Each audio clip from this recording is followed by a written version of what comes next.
Bueno, vamos a empezar con la clase de hoy.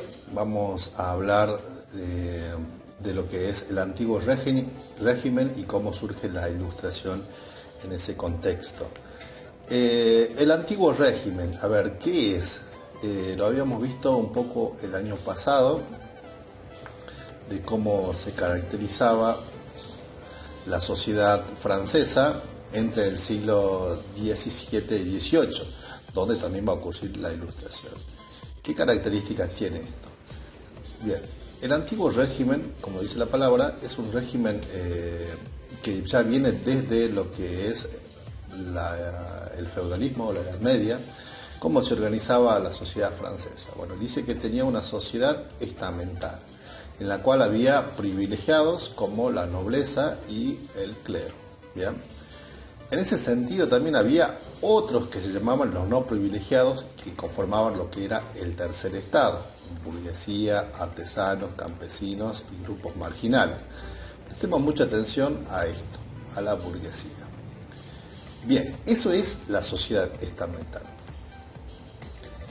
Entre el siglo XVII y XVIII en Francia se va a desarrollar un movimiento de pensamiento, un movimiento filosófico que se va a llamar la Ilustración.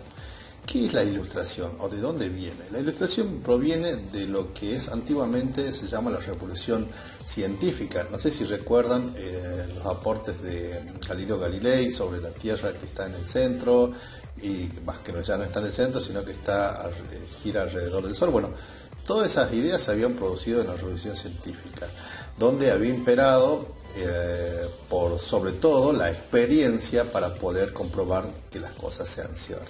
Va a surgir de allí la Ilustración, y lo que va a tomar como principio fundamental, a diferencia de la Revolución Científica, va a ser la razón como principio para poder conocer, para poder llegar a la verdad.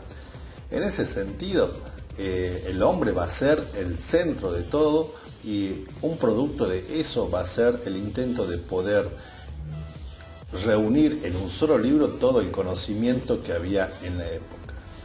Ese intento se va a llamar la enciclopedia, en la cual va a tratar de tener, como nosotros conocemos hoy en día, un diccionario, tener todos los conocimientos, tener todo lo que se sabía en un solo libro. Bueno, después se van a dar cuenta que no es posible tener todo lo que se sabe en un solo libro, porque el conocimiento va en crecimiento siempre. Pero lo interesante de la Ilustración va a ser que va a tener también propuestas no solamente respecto a la filosofía, sino también respecto a la política y respecto a lo que es la economía. ¿Qué dice respecto a la política? Hay un apartado o un pensamiento muy fuerte en la Ilustración que va a ser respecto a lo que es los límites al poder del rey. En ese sentido, si recordamos, el modelo que impera en Francia en este momento es la monarquía absoluta, donde no existen límites al poder del rey. Bueno, entonces lo que proponen los ilustrados o los pensamientos de la Ilustración, los pensadores de la Ilustración, es que debe haber un límite al poder del rey. En ese sentido vamos a tener algunos pensadores. Uno de los primeros va a ser Montesquieu, que va a hablar sobre la importancia de dividir el poder, o de la división de poderes como nosotros conocemos hoy en día: lo legislativo, lo ejecutivo y lo judicial. ¿Por qué dividir el poder? Para que pueda haber un control sobre cada esfera del poder, ¿sí? Lo judicial controle al ejecutivo, el ejecutivo puede ser controlado también por lo legislativo, pero también a su vez controlado por lo judicial. En ese sentido, un control. Por otro lado, también habla sobre el pacto social. ¿Quién habla sobre esto? Rousseau, un pensador que dice que el poder o el poder que tiene el rey ha sido delegado. ¿Por quién? Por la sociedad, por el pueblo. Es decir, que el rey debe gobernar ¿para quién? Para ese pueblo, porque hay un pacto en el cual la sociedad le delega el poder al rey. Y también, por último, Voltaire va a ser el que va a hablar sobre la libertad. Libertad de pensamiento, libertad de expresión, pero también libertad para poder elegir a quién quiero yo como representante. Ante este pensamiento, ante todo este pensamiento, la política o el entorno del rey, el entorno del monarca absoluto va a responder creando un pensamiento que va a tratar de adaptar estas premisas de la Ilustración a lo que es el rey. Es decir, bueno, es como que el rey o la monarquía se va a actualizar de 1.0 a 2.0. ¿Por qué? Porque va a tomar algunos preceptos de lo que es la Ilustración para poder actualizar, y esa actualización se va a llamar despotismo ilustrado.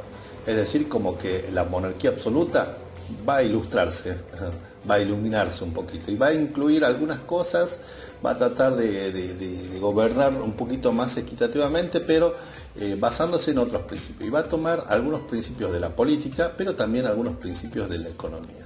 ¿Qué principios de la economía va a tomar? En la economía la Ilustración proponía dos cosas: liberalismo y fisiocracia. El liberalismo es que la riqueza de una nación, ¿de dónde proviene? Proviene, según el liberalismo, del comercio. Y la fisiocracia plantea que la riqueza de una nación, ¿de dónde proviene? Proviene del trabajo de la tierra, de las actividades primarias, de la agricultura, de la ganadería. Entonces, ¿qué va a hacer el rey? El rey va a considerar algunas cosas de política, pero no todas, sobre todo las que no le conviene. El hecho de que puedan opinar, sí, pero el tema del pacto social y del tema de la división de poderes, no. Lo que sí va a considerar el despotismo ilustrado en Francia, mucho, va a ser la fisiocracia. Y va a aumentar, es más, va a invertir mucho de su capital, de su dinero, en actualizar o en industrializar o modernizar, por así decirlo, la parte del campo. Pero no va a funcionar. En ese aspecto de cosas, es como que la monarquía intenta abarcar, pero sobre todo en la economía, pero no funciona. ¿Por qué? Porque, como dijimos acá, hay una desigualdad en el antiguo régimen. Los privilegiados son los que tienen más derecho y los no privilegiados no participan mucho en la política. Es más, estos de acá, el voto de ellos vale mucho más que el de todos estos, de la burguesía, artesanos, campesinos y grupos marginales. Y acá hay un sector que se llama burguesía que está reclamando, que quiere ingresar o quiere esos derechos. Esa burguesía es la que va a promover todo este tipo de ideas y va a apoyar. ¿Por qué? Porque le conviene. En cierta medida, estos pensamientos políticos favorecen a que ellos puedan participar en la política, en la política o en el Estado. La próxima clase vamos a trabajar con la Revolución Francesa y vamos a ver cómo ellos van a llevar a cabo todo un movimiento para poder quedarse con el poder. Bien, vamos a la actividad. La actividad consiste en reconocer la situación de Francia antes de la Revolución y, sobre todo, identificar las ideas de la Ilustración que influyen mucho en la política y en la economía francesa, no solamente a nivel estatal, sino también a otros niveles como la sociedad misma o el pueblo mismo. Y vamos a tratar de, en esta actividad, en la primera actividad, caracterizar al antiguo régimen a través de una elaboración gráfica, así un grafiti, un collage de imágenes, o si quieren alguna imagen graciosa, un dibujo que ustedes puedan subir o que puedan bajar de internet, y para que pueda explicar, que ustedes crean que explica el antiguo régimen. Después definir brevemente, ¿no?, qué es la Ilustración y qué ideas propone respecto al Estado y la política. Y por último, ver cómo el Estado monárquico se adapta a esta Ilustración y a través de esta consigna que se llamó despotismo y qué objetivo perseguía. Y por último, realizar un cuadro comparativo entre liberalismo y fisiocracia. Eso sería todo lo que tienen que hacer. Recuerden que pueden hacerme consultas a través de la plataforma. Estoy respondiendo las consultas que puedo, y no se olviden mirar este video, ¿sí? Miren los videos para poder entender. El que todavía no sabe cómo subir el Word a Classroom, ahí en plataforma hay un tutorial de cómo subirlo. Nos estamos viendo en la próxima clase, espero que les sirva y nos vemos.